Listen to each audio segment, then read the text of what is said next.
Good afternoon. It's Friday, the 22nd of October, 2021, just after 1 o'clock. Welcome to UK Column News. I'm your host, Mike Robinson. Joining me in the studio today, well, first of all, Patrick Henningsen. Welcome to the programme, Patrick. Great to be with you, Mike. We're going to do things slightly differently today because Patrick will be with us for the first half or so of the programme, and then delighted to say that Alex Thomson is back in Plymouth, so he will be joining us for the second half. So we'll keep you posted on that as we go. Lots to get through. Today. We'll start off with this because this is a claim across all the mainstream press this morning. 50,000 cases per day, first time in 3 months is the claim. Well, this is the government coronavirus dashboard that we see on screen, and you can see how it's climbing up, ready for winter lockdown. Patrick, it's quite incredible how the statistics seem to just fit where the political narrative is going at any moment in time. But of course, this is PCR tests, lateral flow tests, absolutely everything in there. But don't worry, you can rest assured that if you take multiple tests and you have multiple positive results, it's only counted once. Yeah, exactly. So anyway, this was the Times. Javid warns, was this morning or yesterday? Yesterday's Times. Javid warns daily COVID cases could hit 100,000. Well, of course, if you have a testing regime which supports that, it absolutely could hit 100,000. It doesn't mean that there are actually 100,000 cases per day. But the main point is here that they're putting an emphasis again on cases, and then they're pushing out these extravagant estimations of what it could be, highly likely to be 100. So this is like the Chuckle Brothers. This is what Witty and Valance were doing just about a year ago, right? Right before winter. Yes. So amping up the public fear, the hysteria, and then of course all the public health agencies and all the administrators, local governments, everybody follows suit, gets into the panic mode, and then they've absolutely primed the ground for lockdowns. But it doesn't end there because deaths as well. So here's the Mail this morning. COVID was the third leading cause of death in England in September, and only heart disease and dementia killed more, official data shows. So this is more Office for National Statistics data.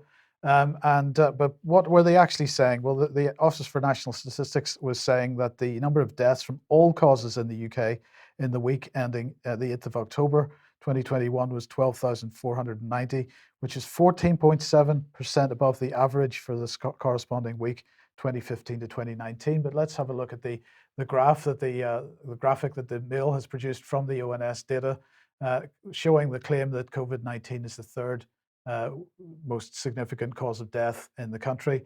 Let's just put that in a little bit of perspective, because this is the ONS statistics from the beginning of the year up until the 8th of October. And you can see there very clearly the proportion of all-cause mortality which is being attributed to COVID-19. I'm not saying that those dark blue boxes represent COVID-19 deaths. I'm saying that those are deaths that have been attributed to COVID-19 by the ONS. Again, we reiterate that that's on the basis of the testing regime. But even look at the label in the top upper left-hand corner, Mike, deaths involving COVID-19. So even that's the ONS, right? That's the ONS. So they've put in that caveat because they're being careful about the claims that they're making as well. Of course, the media and government don't. They'll take that as a straight up COVID death, right? That's right. So what are they saying? They're saying that the number of deaths from all causes, as I said a second ago, in the UK for the week ending 8th of October there was 12,490, and that's 14.7% above the average of the corresponding week. All the rhetoric from the mainstream press about how we need to be fearful this winter of the coming rise of COVID once again fails to ask the question why a significant proportion of that 14% above the average is for non-COVID reasons, attribution of. So they go on to say, of all deaths registered in the week to 8th of October, 820 involved the coronavirus, 154 fewer than the previous week. Deaths involving COVID-19 accounted for around 1 in 15 deaths, 6.6%. Now, since the ONS by default puts COVID deaths in the above average category, then if there were 14.7% more deaths in that week relative to the 5-year average, then 6.6 of those were attributed to COVID. That means that more than 50% of the excess mortality was non-COVID related. So I wonder what could be causing that. But in the meantime, let's just head over to the United States, Patrick. I just wanted to comment on that previous story, Mike, it's also important to note that even though the deaths that are attributed to COVID-19 are often attributed because of a PCR test taken within a certain amount of time of the person dying. Okay, so the whether it's with COVID or without COVID, even the deaths without COVID, you've got a whole range of comorbidities as well. So this all comes down to PCR testing, Yes. and so the numbers are completely distorted on a good day, okay? Yeah. So the longer that we keep with this facade, this PCR testing facade, that it's somehow a diagnostic test, that it somehow represents an actual medical case, the more distortion we're going to have right across all of these data sets. And this methodology needs to be audited by somebody, or somebody needs to take responsibility for this. Otherwise, this crisis will never It's end. never, no, it's It will correct. never end if we keep doing this. So although we're showing you official data on screen from the ONS, and yes, we're commenting on it, we have to look below the surface to the meta level of that data. It is completely distorted because what's feeding that data is effectively the fraudulent use of non-diagnostic tests, PCR and lateral flow. Right. Completely agree. Okay, so let's move over to the United States. Washington Post. A couple died of COVID, leaving 5 children behind. A relative says people called their deaths fake news.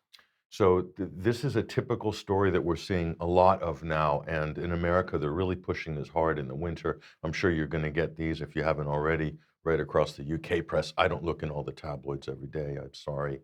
I don't know who does. But this is from the Washington Post. So this is total demagoguery here. This couple supposedly leaving 5 children behind.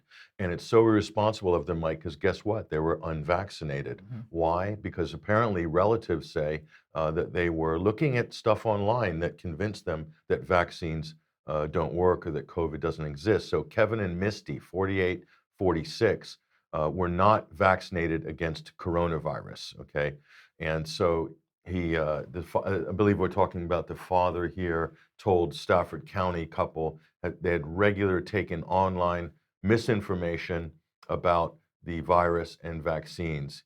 He liked to listen to different memes he would see, or different people saying COVID is not real. So they're jumping on, this is a bit of gaslighting. They're taking the most extreme anecdotal story, apparently from one of the relatives here, and then they're blowing that up. So COVID is not real, and they're focusing on this just to show that these people are painting them as crackpots. So they're using their death as demagoguery, Mike, and they're using it to kind of browbeat the public into taking vaccines. And at the same time, they're shaming them.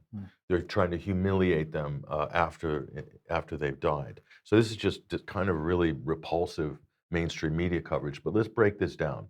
This is how it works. So the Mitchums were among numerous COVID-19 patients who have expressed regret about their vaccine hesitation shortly before dying.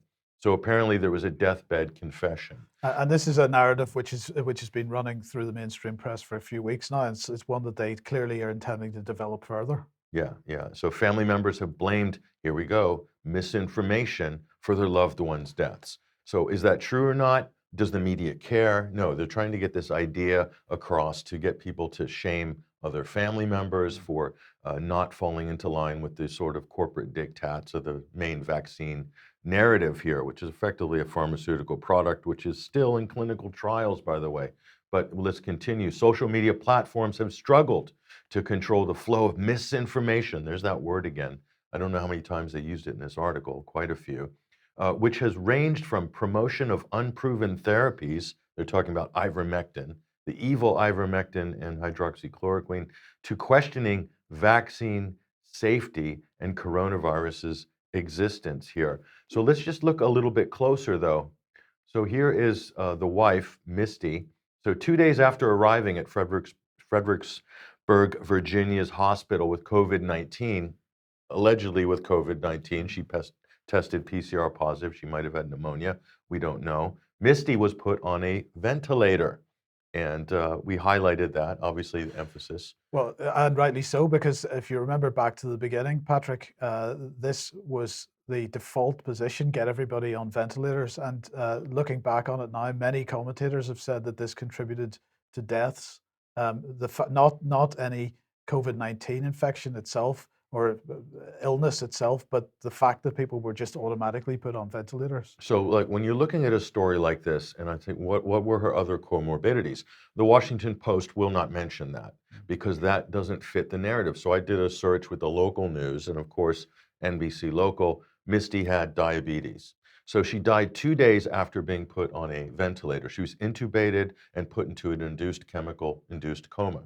That's how you are ventilated. Right. Should she have been on a ventilator? That's debatable because a lot of doctors, as we'll show you shortly, have totally abandoned this because it was such an epic failure at the beginning of the so-called pandemic in the spring of 2020. So let's just carry on. So that's Misty. So she has diabetes. She is heavily overweight. She's probably got a number of other comorbidities as well, which are not listed here, that go along with those other conditions. And to top that off, Mike, she was put on a ventilator. But we're meant to be told that the thing that killed her is misinformation on the internet. So that's where the press is trying to bring the public. So let's go a little closer here. Now, as far as the husband goes, Don Mitchum was the father of the husband, raced to the hospital for the last conversation before his son Kevin was put on a ventilator. Now, that again was not in the Washington Post. It was through an NBC local affiliate. I found that information. So he was also put on a ventilator, allegedly had no comorbidities, put on a vent, dies almost immediately. So let's carry on here. So what else? More demagoguery. These are various stories here: California man, Illinois woman, and here is Sean Kuhn. This was a 21-year-old, university student at University of Georgia, fitness freak, totally fine apparently, and supposedly after a 6-week battle of COVID pneumonia. So this, I've never seen this term before. No, this is new on me, yeah. COVID pneumonia. So basically he had pneumonia and tested positive for COVID along the way. And so guess what? Lo and behold, we dig a little further, not on here, but on another site, the COVID blog, and we find out that Sean was in an intensive care unit in a medically induced coma on a ventilator. Note that once the ventilators utilized, the chances of survival decreases significantly. That's a fact as well. And we just have to go to WebMD here, and ventilators are helping patients or harming patients. So according to these doctors here, this is one of the top pulmonologists here, many who go on a ventilator die, okay? And those who survive likely will face ongoing breathing problems caused by either the machine or damage to the virus. The longer people are on ventilation, the more likely they are to suffer complications related to machine-assisted breathing. So, I mean, this is just one of many different things that we've picked up there. And so here, this is what the doctor is saying here. This is Udit Chadha, pulmonologist, Mount Sinai Hospital, one of the top hospitals there in New York. And there had been a tendency early on in this crisis for people to put patients on ventilators early because patients were deteriorating quickly. That is something that most of us have stepped away from doing. Apparently not, Mike. He says, as a top doctor, he's saying most of us have stopped doing that, but apparently it's still going on all over the country. And so again, we will argue that a lot of this excess mortality, a lot of these COVID deaths are a direct result of these policies like ventilation. Certainly in New York, and where the main hotspots, as they call it, for COVID-19, that's what was driving the statistics early on. New Jersey, New York, and some of these other areas as well, and Right. probably in Britain too. Right, absolutely.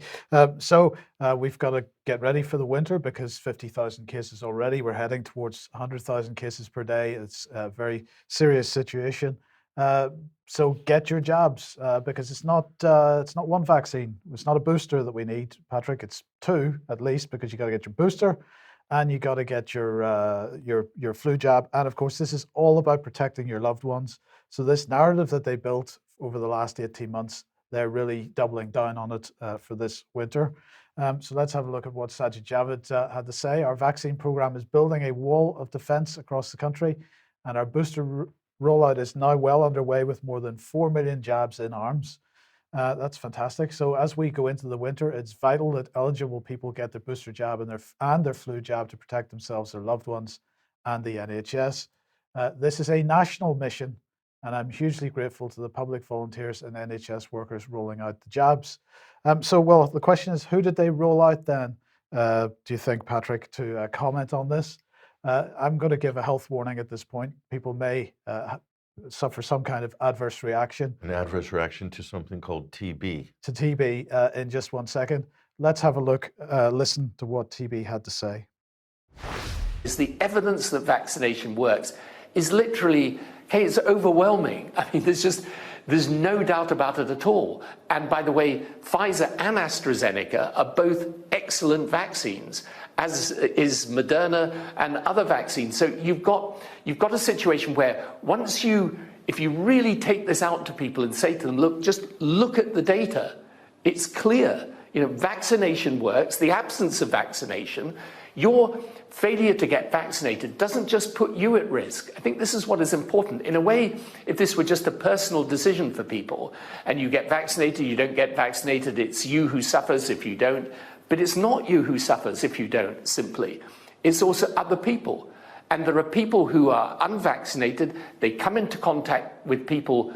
Even those who are vaccinated now, they can still transmit the disease. And if those people have got a serious underlying condition, they can actually die as a result of that. So I think, I understand people's objections, but at some point you've got to say to people, look, the evidence, not just from Britain, but around the world, is crystal clear. There's no serious person disputing it. And to get vaccinated is actually part of it's almost part of your civic duty. So it's your civic duty to get vaccinated because the vaccine protects you except where it doesn't protect you. And therefore, if you're unvaccinated and you've made a personal choice to put your own life at risk, you're actually putting the lives of the vaccinated at risk as well. Does this make sense? Because the vaccine's supposed to work, right? Right, So exactly. he did contradict himself Totally. during that little diatribe there. It's all science, though. It's all science. It is. Let's have a look at some commentary on this this whole thing with rolling out Tony Blair and so on. So this is Aaron. I can't quite. Kirlati. Kirlati. Okay, he's an MD, but he's also a professor at one of the universities in the United States. The largest population-based study comparing unvaccinated/naturally immune to the vaccinated found that vaccinated people were 6 to 13 times more likely to get infected, 27 times more likely to get symptomatic infections, and 8 times more likely to be hospitalized. These findings are not surprising since infection with the virus allows our body to form an immune response to many parts of the virus, whereas the vaccine exposes to only one part, the spike protein. Data from Qatar found that only 0.02% of COVID recovered individuals experienced reinfection, with no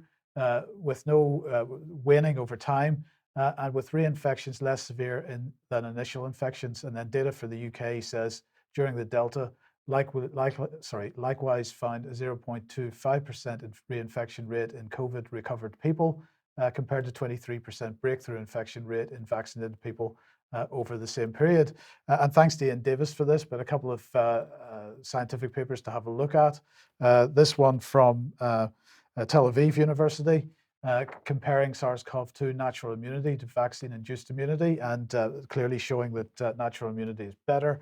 This one from Cornell University, SARS-CoV-2 antibody positivity protects against reinfection for at least 7 months with 95% efficacy. And then, Patrick, here's one from 21st Century Wire, but I believe this paper that you're talking about here is from Washington University School of Medicine at St. Louis. Your headline here, academic study, mild COVID-19 induces lasting antibody protection in bone marrow for natural immunity support.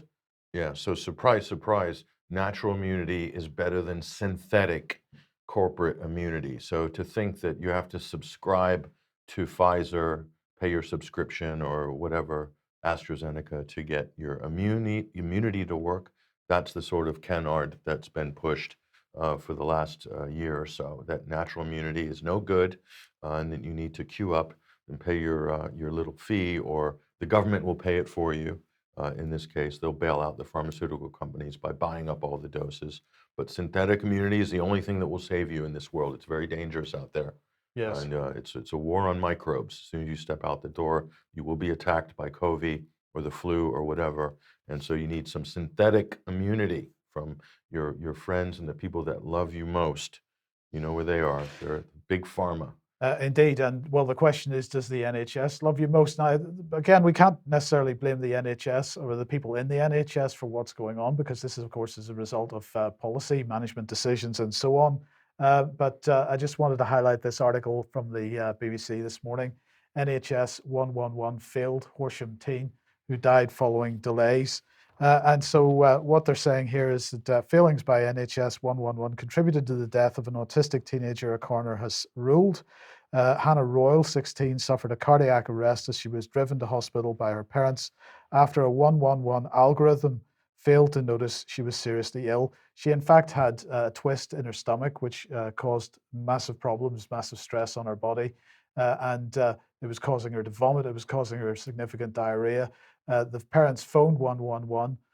They didn't get much useful information from them. As her condition worsened, they phoned again, and instead of calling an ambulance, the 111 service told them to drive her to hospital, and she had the cardiac arrest while she was in the car on the way.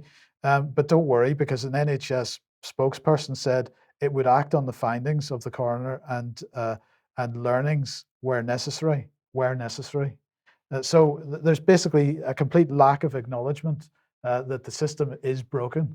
And of course, is contributing to the excess mortality that we're seeing at the moment. But everything done by telephone, it's best just to do all of your healthcare by telephone. Isn't that what the 111 service was launched This to is do? exactly right, yes. To sort of take pressure, so that you could triage, right? Triage all of those. And not have people turning up at accident and emergency looking for healthcare. Sure, yeah. Because at the end of the day, you can't trust people. So it's best to keep them on hold or keep them on the phone. Yes. And then just deal with them there. That's better. That is better, right? Okay, let's move on to Sir David Amess and Ali Harvey Ali. Patrick. Sure. Well, I know you've covered this earlier, and so the tragedy of Tory MP Sir David Amess, who was stabbed to death at his surgery. This was the young man charged with the murder, Ali Harvey Ali here, Somalian origin, and not from a say not more of a well-to-do family. Yes. With an interesting profile as well. But what's more interesting is, I remember when we discussed this, when this happened, I said immediately, I'll bet you that give it a couple of days, and he would have been on the security services radar. Yes. And that does seem to be like that's a very high probability in this case. And I want to point people to some of the media reporting here. And this is how this story is being used right now. So twisted hate preacher. So they're blaming the radicalization of this young Somalian on, here we go, this is the son, Amjad Chowdhury.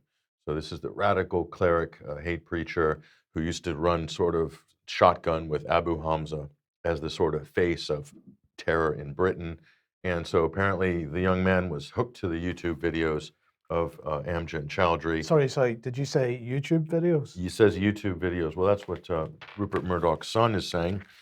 So if Amjad Chowdhury, this hate preacher that's radicalizing all of these terrorists one by one, every single one practically that's involved in any of these high-profile events, why are his videos all over YouTube for years? Okay, so because it's the right kind of extremism. You see, there's no restriction on the right kind of extremism. Sure, and quite a few people have accused Amjad Chowdhury of being an intelligence asset, including some mainstream journalists. So we haven't included all of that in today's program. We'll go quite deep in a minute to show you what we have found, but that's something to look for if you want to do some research on Mr. Chowdhury, convicted terrorist, apparently so dangerous he had to be excommunicated to another country.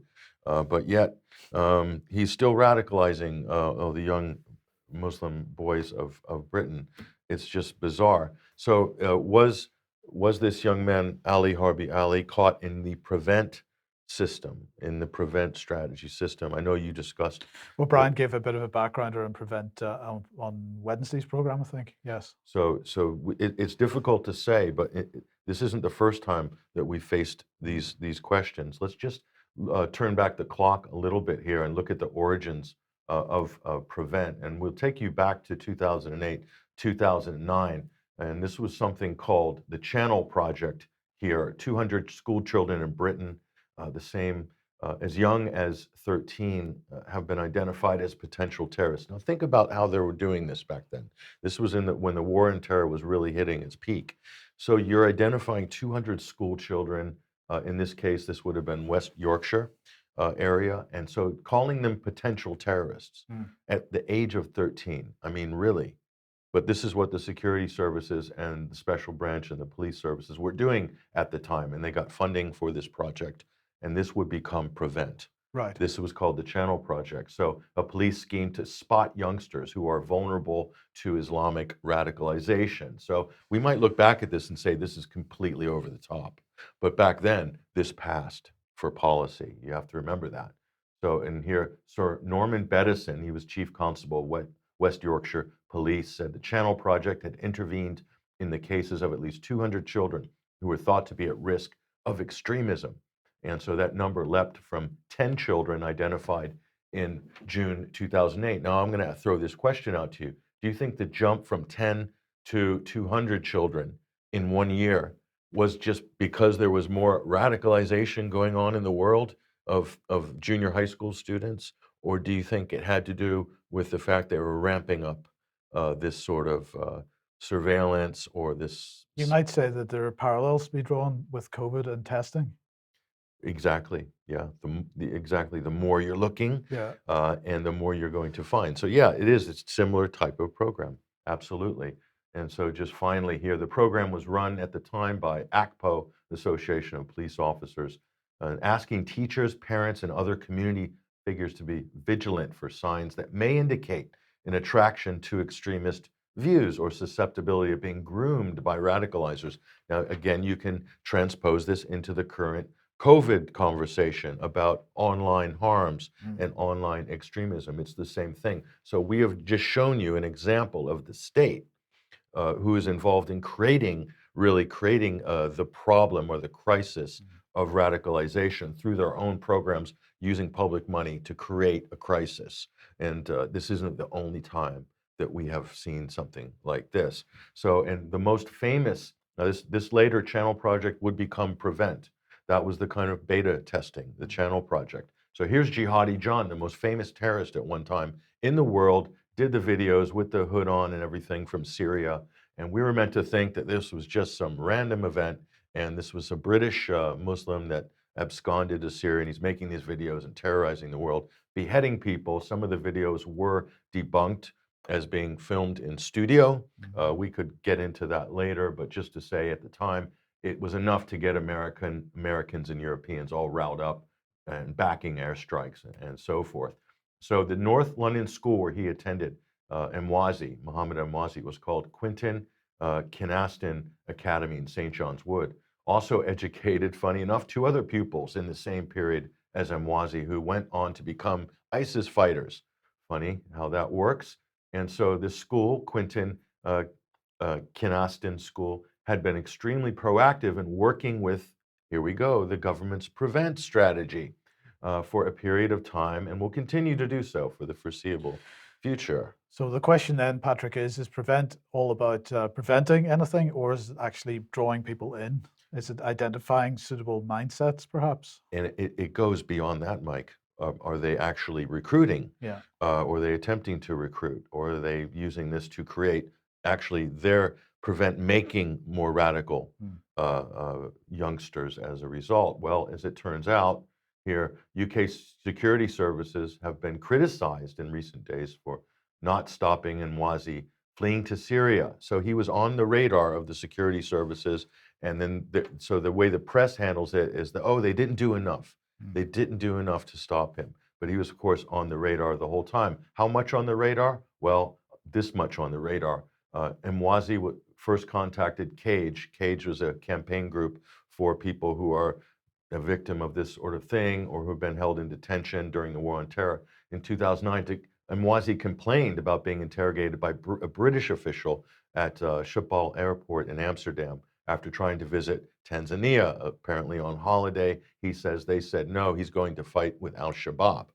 And so this goes on. In one email, he described being interrogated in Amsterdam by an MI5 officer, identified himself as Nick, and he knew everything about me, where I lived, what I did, the people I hang around with, said Mwazi. So if you're going to take this at face value, he relayed this to CAGE, the human rights organization. And he says, I'm really freaked out. I believe there's telephone recordings of this probably as well, but certainly emails.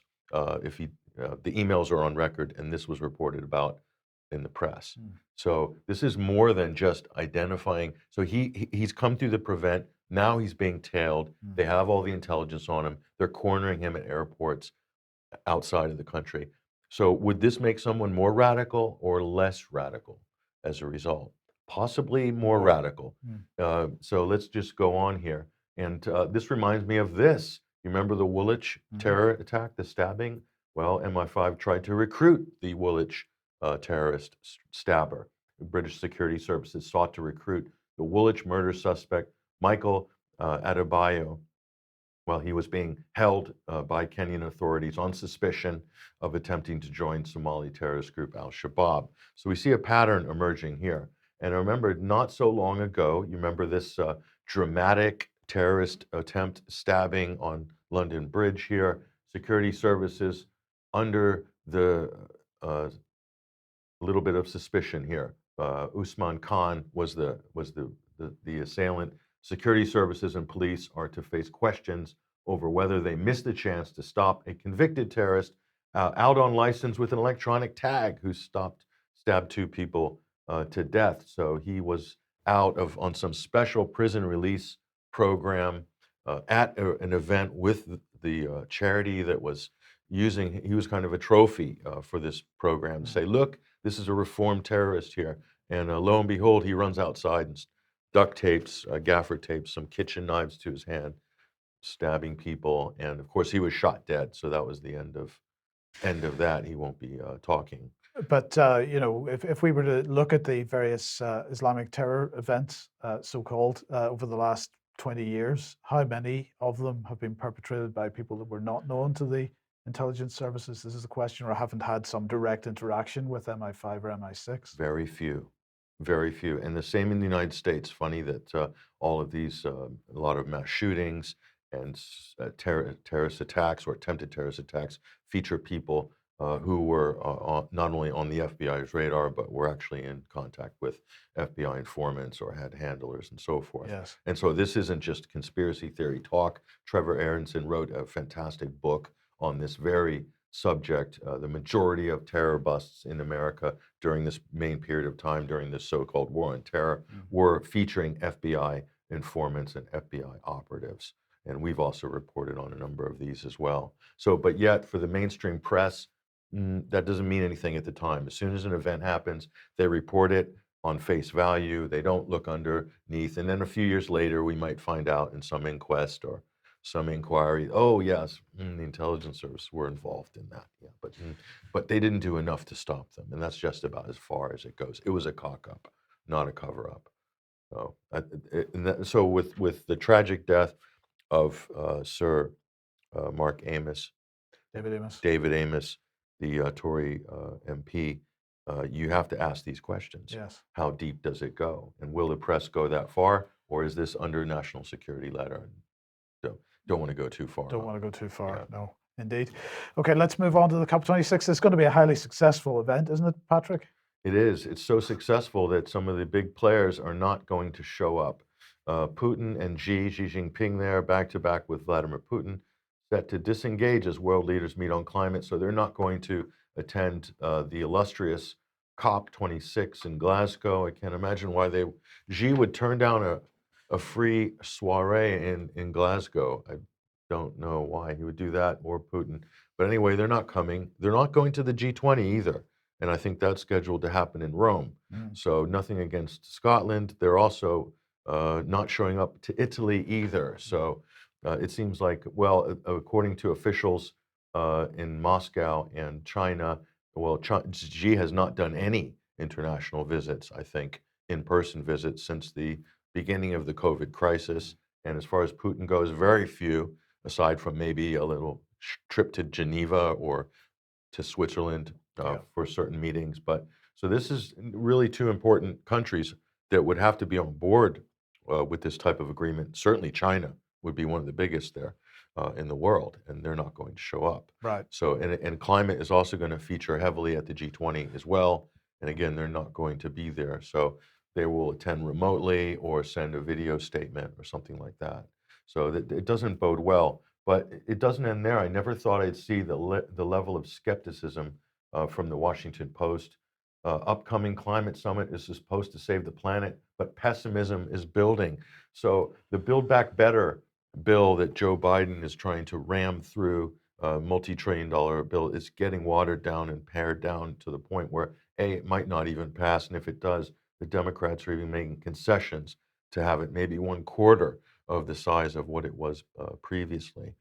So and they're finding that plus the energy crisis, the supply chain crisis that we've commented before, all of these things are basically causing a lot more skepticism in the general public about the whole mad rush to sort of save the earth from climate change by deindustrializing the West and getting everybody off hydrocarbons and onto green energy. And a lot of things have happened over the last 12 months have basically sent signals to the market, to people that, hey, this isn't practical and this is going to bankrupt us. And no, we don't want to freeze to death this and every other winter to placate the concerns of Greta Thunberg that there might be global warming in 200 years' time that might raise the Earth's temperature another degree or half a degree, and that's going to somehow kill humanity in the sixth extinction, as Extinction Rebellion say. So it's interesting. Yes, and can I just clarify something? You said Biden's Build Back Better bill, and Biden is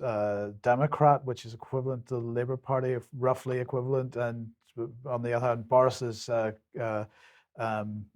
the Tory Party conference, was his slogan was Build Back Better. So these don't seem to be compatible. Biden being a Democrat and Boris being a conservative. No. So there must be something else going on there, some kind of overarching policy that we're seeing being enacted. Yeah, and it's the same in Canada, and it's the same in other European countries as well. So clearly, they're getting their marching orders from a higher power, and that could be an 80-something-year-old man in Davos, Yes. Switzerland, by the name of Herr Schwab. Yeah. So, but lastly, we'll just point this out. This is potentially a big story here. Well, we'll see. Adam Schiff has asked the intelligence agencies to hand over information. He's the congressman, Democratic congressman who led the impeachment trials, about the CIA's targeting of WikiLeaks and specifically Julian Assange. And so what he's alluding to is, and notice the author of this story, Mike Isikoff. He is one of the people who kind of launched the Steele dossier, as it were, or at least referred to it to kind of injected it into the conversation at the beginning of the whole Russiagate conspiracy that ended up collapsing here. And this was the original story here that's piqued Adam Schiff's interest: kidnapping, assassination, a London shootout inside the CIA's secret war against WikiLeaks. So it's fingering Mike Pompeo specifically as the guy who, while he was his first year, I guess, as CIA director, wanted Assange so badly because of the Vault 7 leaks, exposing the CIA's hacking tools, that he spoke about as possibly assassinating him. So anonymous Trump security officials have provided Michael Isikoff and the Yahoo News with this supposed revelation about Pompeo wanting to assassinate Julian Assange. But of course, there's nothing written down. There's no records. It's more or less hearsay. It could have happened. It could have happened, but it will never be proved in a court of law. Certainly, this would be an illegal leak already, so maybe it's not true. I'm going to guess that it's not. I'm going to guess that this is because Mike Pompeo is being positioned as a presidential candidate in 2024, and then there'll be a number of candidates who would probably run in a field, I would imagine, and then if Donald Trump is the nominee, Mike Pompeo, having had his credibility and his profile raised through the campaign and all the debates, would then slot in as vice president for Donald Trump. And then if Ron DeSantis from Florida, who is also going to run, probably in 2024. Right. He would be possibly Trump's first pick for vice president. But if anything happens to DeSantis or Trump, Mike Pompeo would be probably the presumed vice president for both the DeSantis presidency and a Trump presidency, depending on who gets the nomination. Trump might not. Something could happen to Trump, whatever. But so Pompeo has lost the weight. He's got blonde hair now. He's doing a lot of television uh, uh, appearances. So I think he's being groomed for that role as the kind of control guy in the Dick Cheney, as it were, Right. for this next Republican administration, should they be successful. So the Democrats know this, and they're dangling this story. So this looks like it's come out of the same cauldron as Russiagate, basically. So if you want to know more background on this, just go to 21st Century Wire, and I did a report, short report here with RT International yesterday, where I sort of go into details and explain why this is. So keep an eye on that. Okay, and then last segment, Patrick, before you leave us, Facebook planted Frances Hogan as its own pretend whistleblower. Well, this is PolitiFact here. They're fact checking this conspiracy theory that's going around the internet that she's a fake whistleblower, and she's got a lot of publicity, Mike. She's been on all the major media outlets. She's testified at Washington. And so their verdict is there's no evidence that whistleblower Frances Haugen was planted by Facebook, none that they can find anyway. So, and this is all about a viral image circulating on social media, blamelessly claimed, or baselessly claimed, that former Facebook employee Frances Haugen is somehow some kind of fake whistleblower here. So, and apparently this is what they're upset about. The post sharing the images received 25,000 interactions on Facebook and Instagram, according to data from CrowdTangle, a social media insights tool. That's like nothing in terms of media impressions. Indeed. It's really nothing. I mean, anybody could put a meme on. So this is the meme is in the background here. So imagine planting your own whistleblower to expose yourself for not censoring enough, so you can censor more. And so PolitiFact found no evidence that this meme, that Facebook planted this whistleblower into the public discourse here. And apparently Facebook said it's not true. Oh, so because Facebook said it's not true, then that becomes the fact. So what they did, they used a meme that was doing the rounds online. They did a whole fact check around it. And then they called Facebook and they said, is this a fake whistleblower? Of course, Facebook said no. And so, but if you want to get more background on this, go here to Glenn Greenwald's Substack. Democrats and media do not want to weaken Facebook, just commandeer its power and censor. And there's Glenn's on Twitter. The Facebook quote whistleblower Frances Haugen is a vital media and political asset because she advances their quest for greater control over online political discourse. Their aim is not to erode Facebook and Google's vast power, but to transfer it to themselves for their own use. Yes. So everything that she said in her revelations is basically calling for more regulation to save people and protect children from online harms. This is the whole point of what this whistleblower was given a massive platform for. And indeed, the whistleblower that was speaking to the Online Safety Bill Committee on Monday, that we highlighted on Monday's program, or on Wednesday's program, Sophie Shang, I think it was, is saying exactly the same thing. She's there criticizing Facebook for not doing enough. The algorithms don't work, and so on. And of course, she's there to try to persuade the Online Harms Committee, or the Online Safety Bill Committee, to make sure that the bill is absolutely demanding that the social media companies, because they want to censor the content, they want to be given free rein to censor the content, but they want to have the excuse of a legislative underpinning that justifies them censoring and continue to censor. Or putting pressure on corporations to make them censor on behalf of the government. What are the odds that would happen both in the UK and the United States at the exact same time? Two dubious whistleblowers appearing, and so again, look at that PolitiFact fact check. It's gaslighting, because it's not Facebook who would be planting the whistleblower, is it? who would be planting a whistleblower into a corporation as an employee? Yes. It would probably be the intelligence services. Yes. Because that, and if you look at the historical record of the CIA, just the CIA, you look at, you read any of AG's work or Marx or any of these guys, they basically chapter and verse every single company. They would put people in Yeah. management positions, even as high as the CEO positions, Yeah. or create whole companies themselves. Some people argue that this is what some of these big techs are, creations of the intelligence service, at least given seed capital by them.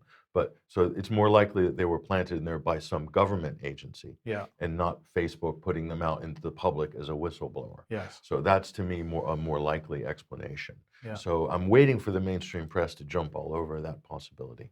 Will we be holding our breath for a while? For a very long time, yes. Okay, well, look, thank you very much, Patrick. Now we're going to take a short break. So while we're doing that, we're going to show the usual ad for inviting you to join our community. And Patrick will now swap over with Alex Thomson. So we will be back in just 1 second.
Okay, we're back, and I'm joined by Alex Thomson. Welcome to the program, Alex. As if by magic, As Mike. if by magic. And during the first part of the program, I was actually hulking 12 large boxes of hoodies, which have arrived for our viewers. Well, fantastic, good stuff. That's the next batch in. Now, we're talking about online harms just before the break, in a sense, because we're talking about a Facebook whistleblower, Alex. And Keir Starmer, of course, was making comments about online harms recently, and particularly wanting to focus on one particular application. Let's have a listen to this. Telegram has been described as the app of choice for extremists. And Mr. Speaker, if you can believe it, if the House can believe it, as we were paying tribute to Sir David on Monday, Telegram users could access videos of murders and violent threats against politicians, the LGBT community, women and Jews, as we were paying our respects. Some of these posts are illegal, all of them are harmful, and Hope Not Hate and the Board of Deputies have said that Telegram has, in their words, facilitated and nurtured a subculture that cheerleads for terrorists. Tough sanctions are clearly needed. Okay, so the attack is on Telegram. And so what's this all about, Alex? Well, of course, if you look on the front page of the UK Column website at the moment, you'll see an article by Ian Davis talking about this building over a period of months, a narrative to suggest that people that are anti-lockdown or anti-vaccination are being radicalized. This is something that Mariana Spring from the BBC is pushing extremely hard, that they're being radicalized, that people are becoming more violent and so on. Mariana Spring has been very clear that over the last year or two or year or so, most of the campaigning, most of the protest marches and so on have been organized on Telegram. So Telegram has been singled out for particular interests. Telegram By Keir Starmer, sorry. Well, here we've got RT. UK must crack down on apps promoting extremism, Labour leader Keir Starmer says. And the quote here is, in December 2016, it announced that the app was routinely removing up to 70 Islamic State channels per month in a joint operation conducted in late 2019 with Europol. The platform said it had purged 43,000 terror-related user accounts. But as Patrick showed earlier on in the program, this is not the way it works because Islamic extremism it seems to be quite comfortable on YouTube as it stands. It's any criticism of government, which is being viewed by government as extremism. That's the type of extremism that we need to get off social media. And there's not much talk here of the rampant child pornography on Facebook and YouTube, is there? Which campaigners every week of the year manage to find more examples of. That isn't being talked about in the House of Commons. Well, it is being used as a driver for online safety bill, and which brings us nicely onto the online safety bill, because another hearing has been held yesterday, and this time it's all about protecting the legacy media. So this is the Select Committee, the Online Safety Bill Select Committee, and it's headed up. Well, you can see them on screen there at the moment, but yesterday they had this gentleman, Peter Wright, who's the editor emeritus at DMG Media. That's the organization that holds that owns the Daily Mail. And he's saying this: my reading of the bill is that we're protected in the first case. This is journalism is protected in the first case by the fact that the duty of care does not apply to our content. So what he's saying there is that the social media companies would not be required to take journalistic content down. Because it's the duty of care does not apply to that content. This right? is if you're named on the list of the official journalists. That's correct. Yeah. Both on our own websites, but also when it's distributed on search and social media. So there's no obligation on the platforms to censor our content. So they get special status. However, the problem comes because there's also no compulsion on them not to. So that's what the mainstream journalism is concerned about, that there's no compulsion on social media companies not to. There is there are clauses in the online safety bill which certainly would make it difficult, if not impossible, for the social media companies to do that. But anyway, he goes on to say, and the journalistic protections specifically apply to news publisher content. So we have to look at the journalistic protections and ask how effective they are. And in my view, they're not effective. He said Facebook is blocking before people have had an opportunity to read content, and they also outsource their decision to fact checkers. And this is a particularly interesting comment, of which there are large numbers, and some of which appear to be single-issue lobby groups under another guise. Wright is certainly right about that. Take the most censorious European jurisdiction, Germany.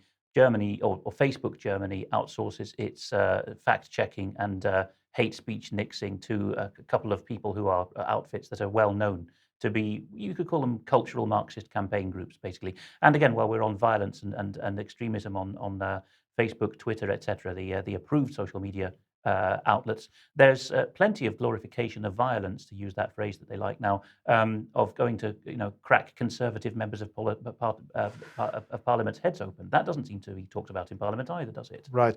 So let's go on. So I'm hugely skeptical about this. In my view, the exemption needs to be made a positive exemption. So the duty of care obliges platforms not to moderate journalistic content when it's produced by recognized news publishers. Yes. And this is the key. So there we are. The Online Safety Bill continues to get scrutiny from the Online Safety Bill Select Committee. And we can expect that legislation to actually go into Parliament in the not too distant future. Now let's move on to this, Alex. And what is Wobbly Bobbly saying? Wobbly Bobbly could do with a lot more subscribers for making such sensible comments. I'm taking it at face value as somebody who legitimately has just discovered our output, one of the growing number of British viewers who are finding us. And he says, today, seeking a better source of unbiased news, I stumbled on ukcolumn.org. After reading several of their current articles, so yes, there are people who read the articles and don't just wait for the news, so kudos for that, I am more convinced than ever that the greatest threat to UK democracy comes from career politicians and their sponsors. I thought this book ended very nicely our recurrent, well, you could call it a campaign. The mainstream press talk about campaigns too, about the hazards of parliamentary party systems and what they do to undo and thwart the will of the voter. So I'm calling him, rather than an MP here, a PR. I guess you know what that stands for. Kevin Hollinrake, PR, that's party representative. In this case, he's the representative of the Conservative Party to the people of Thirsk and Malton in North Yorkshire. And this is his response to one of our viewers asking him how it was possible that he was going to vote, as he told that constituent he was, in favour of the prolonging of the coronavirus emergency measures for 6 months, as you covered earlier in the week. Yes. Hollingreich wasn't in the chamber that night. It's easy to tell that it's such a thin house, but you can also check from the division, that is the formal voting lists, that he wasn't there. And he replied to his constituent that he had managed to vote without being present, even though there wasn't a division or a formal vote. And he said this is how he did it. Since the legislation commanded strong support in the House, there was no division, i.e. it was a foregone conclusion. So he got the freedom to say, I voted for it, even though he wasn't there. Instead, says Mr. Hollingreich, the legislation was nodded through. That is his own word in an email that's been sent to me. We tend to use that as a cynical term, but he's actually saying the House nodded through this legislation, in other words, slept on the job, which has always been common practice. Well, thank you for your honesty in that respect, Mr. Hollingreich. Let's go back 4 decades to a gentleman who actually passed away 21 years ago now, quite a well-known backbencher, that is a member of the governing party in the House of Commons who isn't in a ministerial position, so supposedly free to speak his mind. In an interview with the Reader's Digest, which is one of the journals of choice in Middle England, at least that generation, in 1980, he says that as long as we backbenchers vote the way we are told, or have no vote because we're told not to, no one cares much what happens during the debate. Yes. So there we see something of the hazards and perils of party-whipped democracy, which is the theme of our Dissident's Guide to the Constitution. Now, a viewer has written to David Davis as a result of the woes he recently had, as you recently covered, Mike, with the taking down by YouTube for a while of a speech he gave to a fringe meeting of his party conference. And the viewer writes, Dear Mr. Davis, as you rightly say, a lesser-known individual might have had the trouble reversing the YouTube ban. You clearly have a strong libertarian record, fair comment regarding David Davis there, and I noticed that you not only mentioned free speech, but freedom of action. Free speech is useless if you are not allowed to act upon your preference, yes or no? He goes on, so I wonder why a libertarian of your caliber consents to and aids and abets the evil mechanisms of the party system, in that you belong to the Conservative Party, given that the whole party system is, quote, the revolution against our Constitution. By this, I mean that the party system negates constitutional law and deliberately centralizes power contrary to law. When we come to power, say you party politicians. The viewer adds, I note with interest that you are a member of 21 SAS, that's the reserve regiment for the special forces in Britain. As well as taking an oath to the Queen in that respect, you will also have taken an oath as a member of Parliament.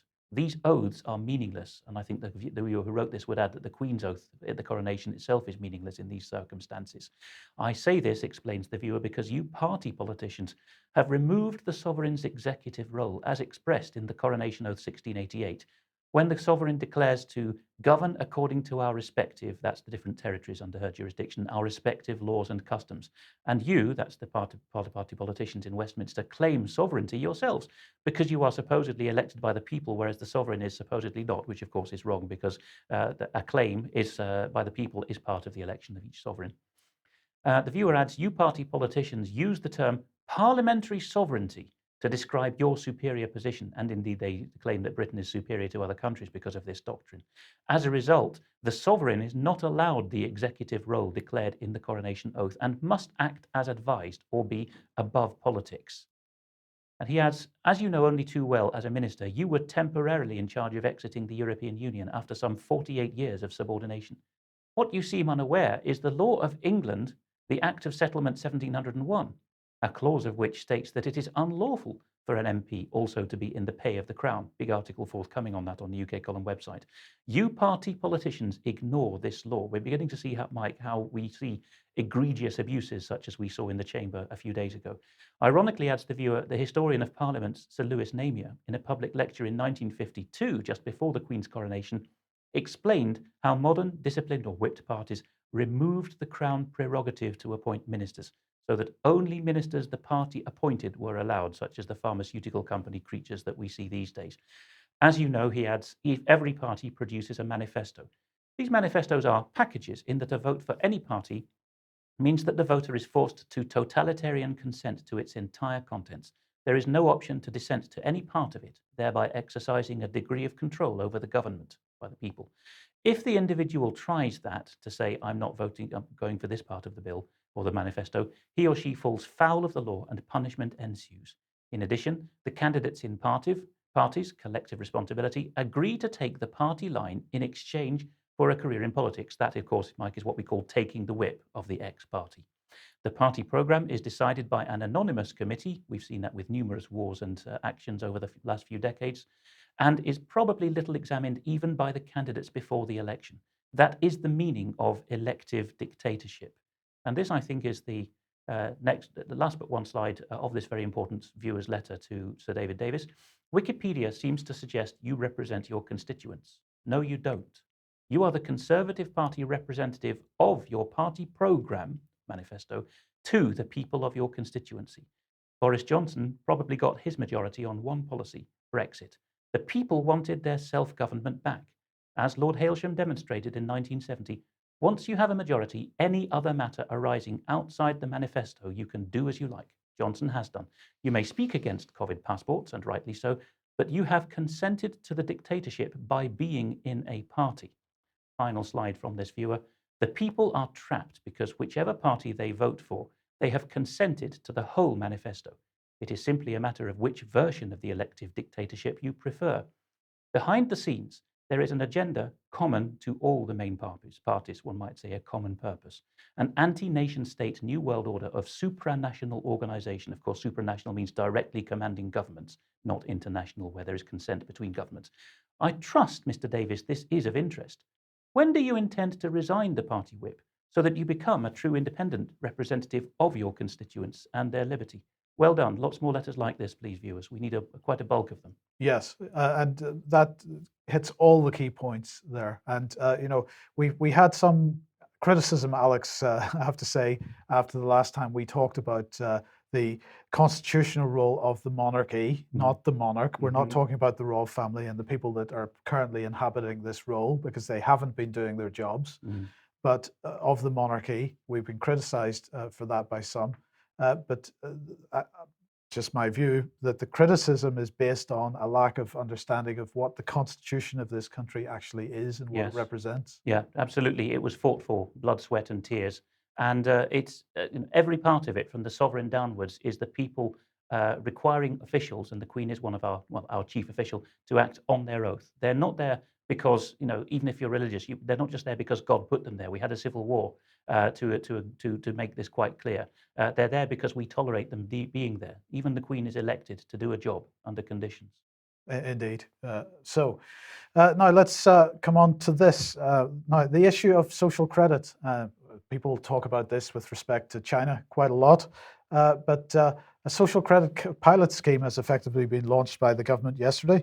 So from January 2022, a pilot will see users wear wrist-worn, sorry, wrong one, will wear wrist-worn devices that can generate personalized health recommendations, such as increasing their step count, eating more fruit and vegetables, and decreasing portion size. Users will collect points for these healthy behaviors, which will unlock rewards, which could include gym passes, clothes, food vouchers, or discounts for shops, cinema, or theme park tickets. Okay, so who's actually doing this on behalf of the government? Well, the company that won the contract for this is called Head Up Labs. It's time to take control of your health. And so this was following a competitive tender process. Head Up was chosen to deliver the new scheme, £3 million also coming from the Department of Health and Social Care to provide incentives. And evidence suggests that financial incentives can improve rates of physical activity and inspire healthier eating. So Head Up will work with a range of organizations to provide rewards such as vouchers, merchandise, discounts, and gift cards. So there you go. Well, of course, we already have social credit in a sense in this country. That is, and in the Western world, that is your credit score. And here's a finalized website talking about behavioral scorecard with machine learning components with respect to your credit score. So we're already seeing this. This, of course, is all going to come together into one brilliant system.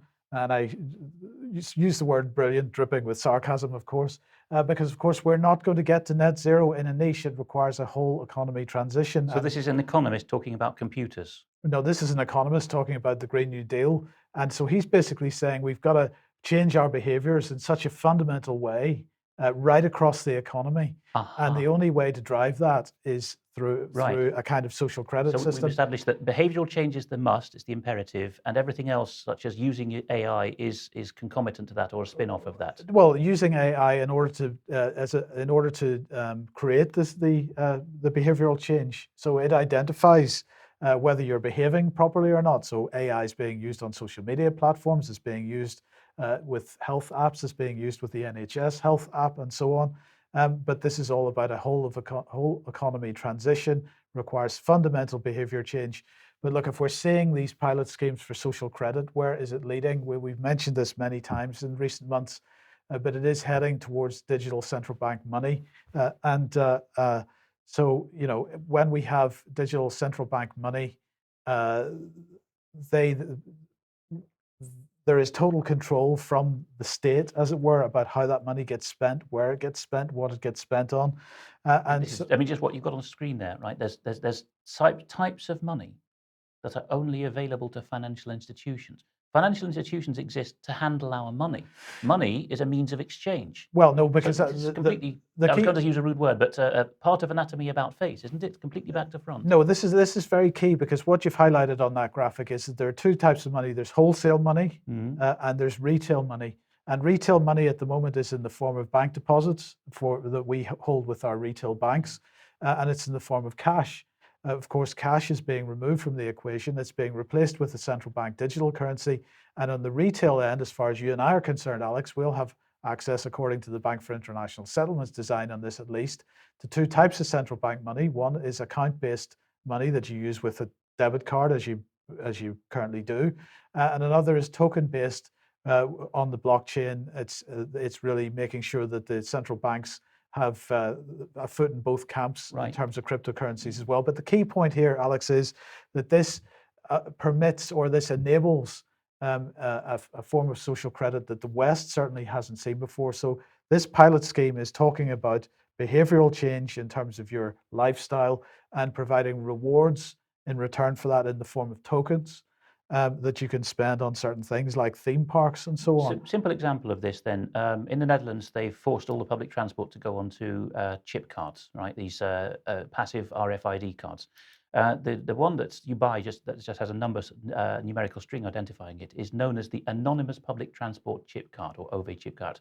And you are graciously allowed to use that, but you're told that if you want to travel for business or get some bucks back, for example, for being a regular customer, then you need to put it in your name, and then you get the nice personalized emails saying you've nearly saved enough train miles or whatever, or you can transfer your entitlement to colleagues. So is that a simple analogy to what's now being spun out? It is an example of it. We're in the early stages of this, but this project, this pilot scheme from the government, is leading in the direction of a social credit system, which eventually the Chinese will be jealous of.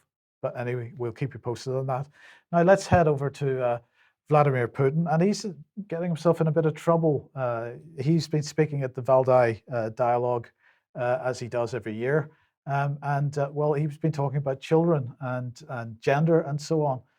So it's terrible, he said yesterday, when children in the West are taught the idea that a boy can become a girl. He said it's simply a monstrous moment when children are pushed to believe from early on that a boy can easily become a girl and vice versa. They're pushed to believe they have a choice imposed while parents are swept aside, and a child is forced to make a decision that could break their life.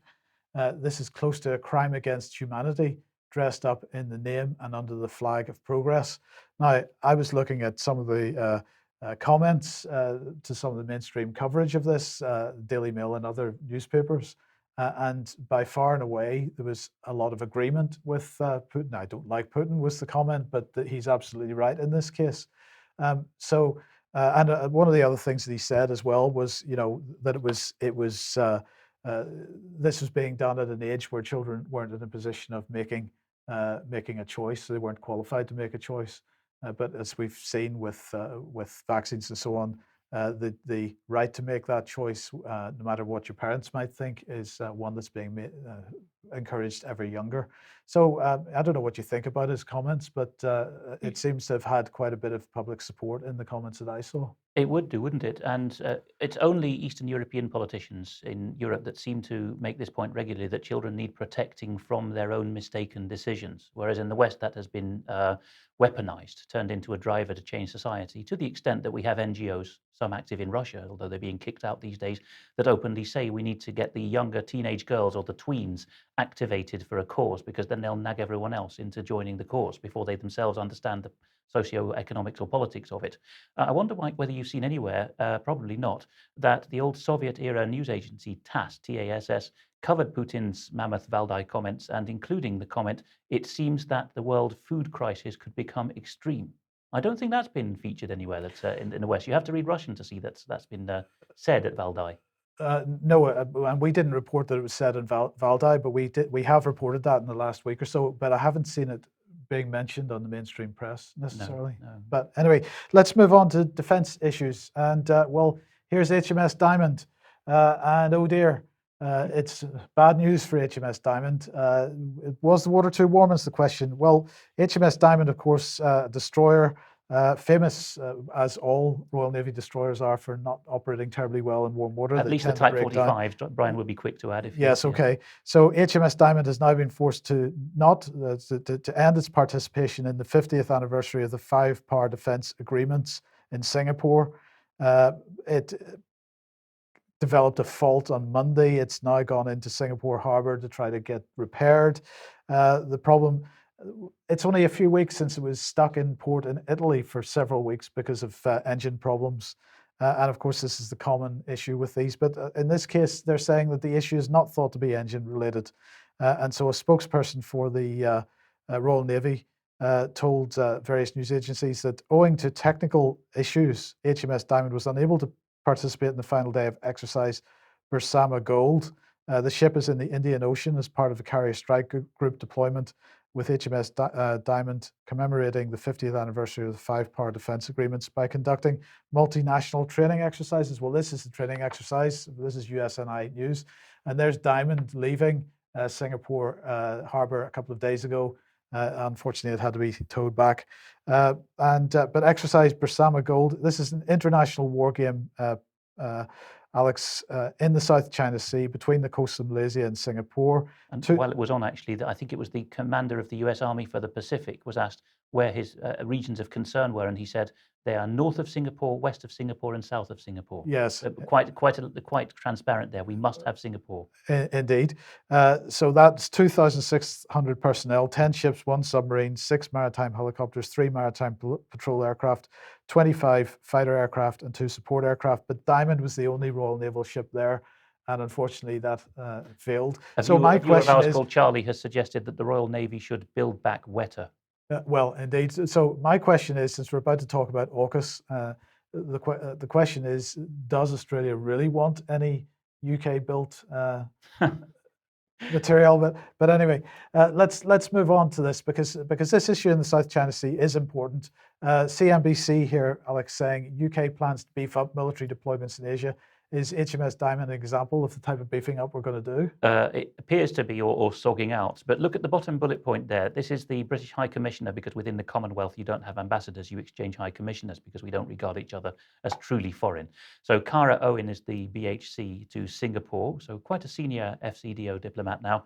And she's quoted here by CNBC as saying that the United Kingdom wants to have a more persistent presence in Southeast Asia than any other European country does. Oops, with Type 45 destroyers. Yes. No, well, this is quite something because in the last decade, admittedly, I was former Soviet bod rather than East Asia, but our joke in the former Soviet desks was that Britain was better than any other European country in not sending junior ministers to visit the countries in the region, simply to lecture them from afar at Western-based global gatherings. And now all of a sudden, we want to be there more than the French, the Germans, the Italians, and the Spaniards. Yes. Interesting flip. But here's a close-up from the CNBC article.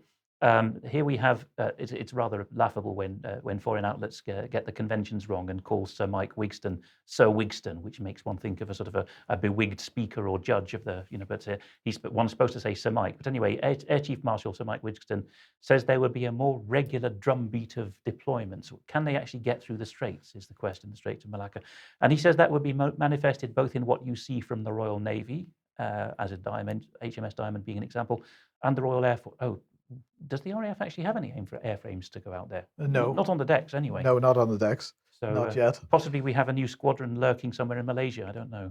So there is Cara Owen. Perish the thought that she got promoted to head of FCO diversity because she's a woman. But anyway, that's what she was doing a decade ago. She started off as Jack Straw's bag carrier, although I didn't cross paths with her. She was there at the same time as me in the FCO system. But if you go to find out her personal details on the FCDO website, Foreign Commonwealth and Development Office, as it's now called, you see that there are 4 speeches of hers that are regarded as being such purple passages that we must read them. One is about gender and climate finance. One is about the safe, secure, and of course, sustainable use of outer space, no doubt a British resource.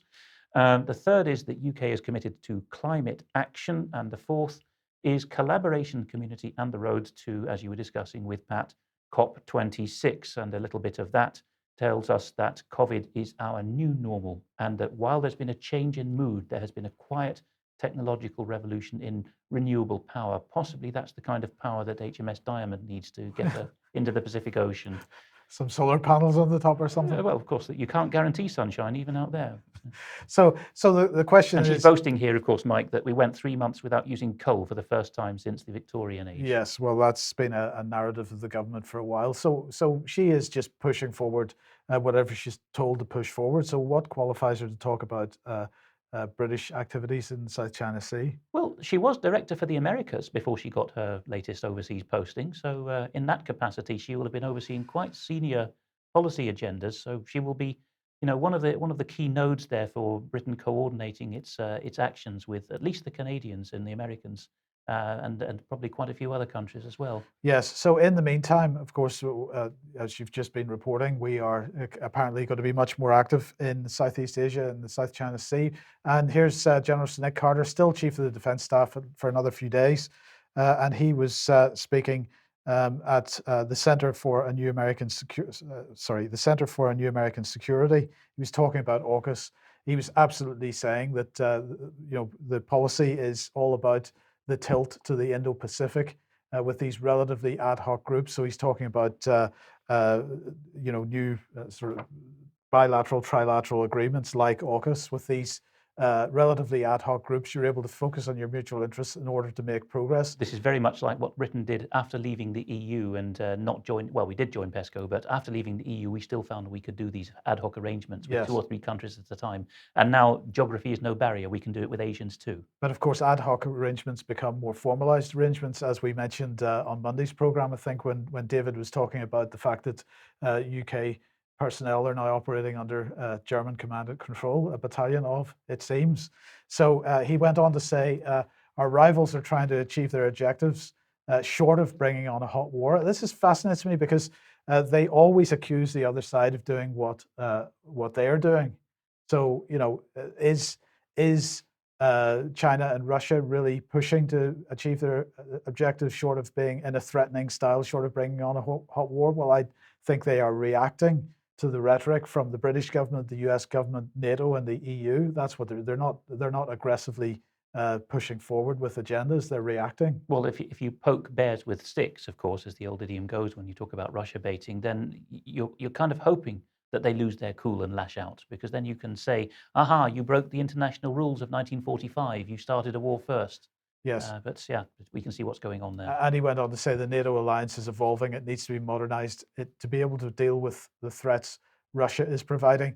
He was also talking about China a little bit as well. And of course, there has been some furore amongst Western military recently over the fact that China has tested hypersonic weapons. Very naughty of them. Very naughty of them. And but this is seen as a major threat, of course, which brings us on to AUKUS itself. And it's not about submarines, it's about software.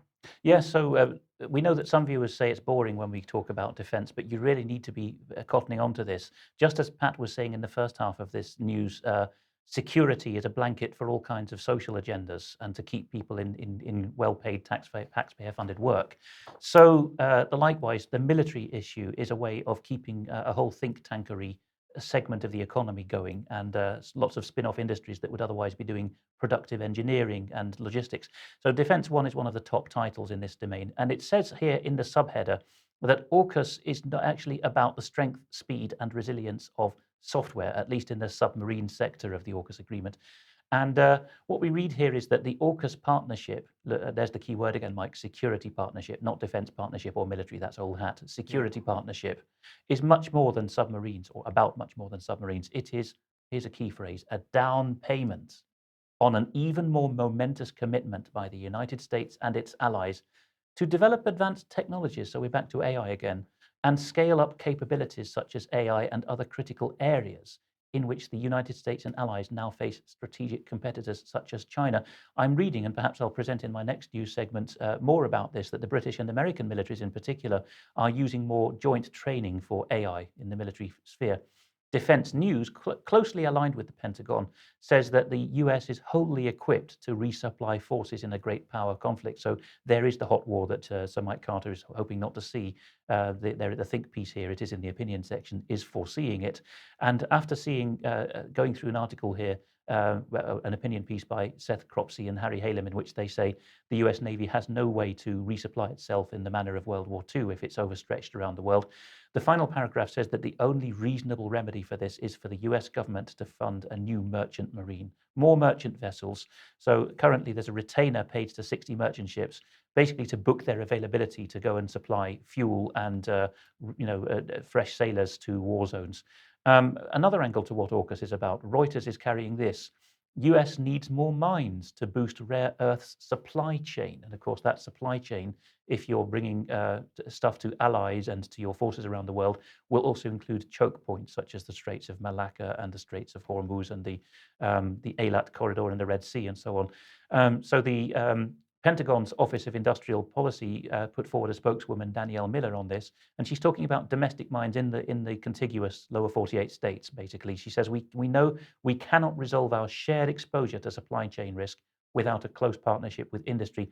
So it's half a step away from commandeering American mines here, as well as American ships, as we saw on the last slide. But if this is about supply chains for rare earths, then of course this leads us back into the Green New Deal again. So, Oh, yes. so what we're really talking about is a new strategy, a new grand strategy to try to control access to the materials that are needed to pursue this Green New Deal policy.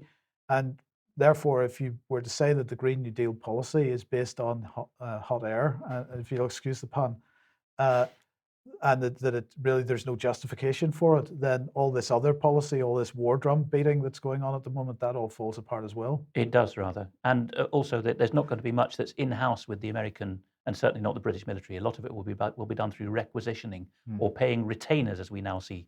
I thought this was a word used in the entertainment industry, but now it's used for merchant vessels to promise that they'll deliver Uncle Sam's fuel when he needs to. Moving over to a sub-brand of Guido Fawkes, of course, a vaguely conservative party supporting and irreverent outlet in British politics. Gallery Guido is their sub-brand that sends people to, or at least dispatches them online to cover what's being said in both Houses of Parliament in Westminster. Here they cover the, I would say, quite venerable figure of Lord Inderjit Singh, who in the House of Lords, okay, he prefaced it with a comment about we need to spend more on benefits. So people might think he's an old lefty, although he's actually independent, a crossbencher, as they say in the upper house. But he asked the Defence Minister, Annabel Goldie, whether Britain could still behave in the 19th century manner of having a God-given right to rule the waves. Now sans Navy, of course, Mike, but as we've just seen, that's no obstacle to the modern British way of thinking. So he asked this in a segment, which you can find on Hansard on the 14th of October. Immediately, Lady Goldie stood up to beat him down with the full support of this sort of Yabu cheering of Gallery Guido. His anti-patriotic remarks, as they're called, Mike, came from Lord Singh of Wimbledon.